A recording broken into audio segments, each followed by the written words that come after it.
భక్తి జీవితంలో దేవుని ప్రేమ మీద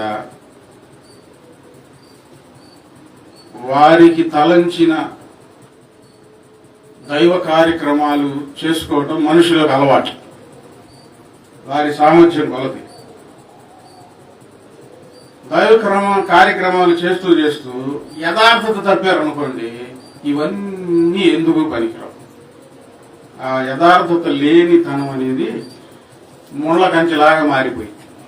రాజమార్గం కాదు, అదేం దారి, ముళ్ళ కంచె. ముళ్ళ కంచెల్లోకి వెళ్ళాలని ఎవరు ఆశపడరు కదా. అదే వస్తుందా? ఎవరు ఆశపడతారా? యథార్థంగా ఉండే వారితో దేవుడు కూడా కలిసి నడవడానికి ఆశపడుతూ ఉన్నాడు. బైబిల్ గ్రంథంలో ఆదికాండంలో హానోకు గురించి వ్రాయబడిన మాట, హానోకు దేవునితో నడిచెను.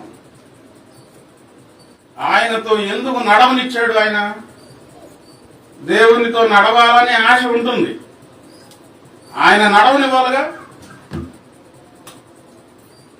ఆయన సరే రా అనాలిగా. దావీదు జీవితంలోనేమో దావీదు ఎక్కడికి వెళ్ళినను యెహోవా అతనికి తోడుగా ఉండి అతనితో కూడా వెళ్ళి అతనికి తోడుగా ఉండి, హానోకునేమో తనతో నడవనిచ్చాడు, దావీదుకేమో ఆయనే ఆయనకు తోడుగా వెళ్ళాడు. ఆయన వెంట నడవాలన్నా, ఆయన మన వెంట రావాలన్నా యథార్థత కావాలి. మోసపూరితమైన జీవితాలు, భక్తి జీవితాలు, వేషధారణతో కూడిన భక్తి జీవితాలు, అవి కుళ్ళి కంపు కొడతాయి. ఒక రోజుకి దేవుని చేతిలోనికి వెళ్ళవు,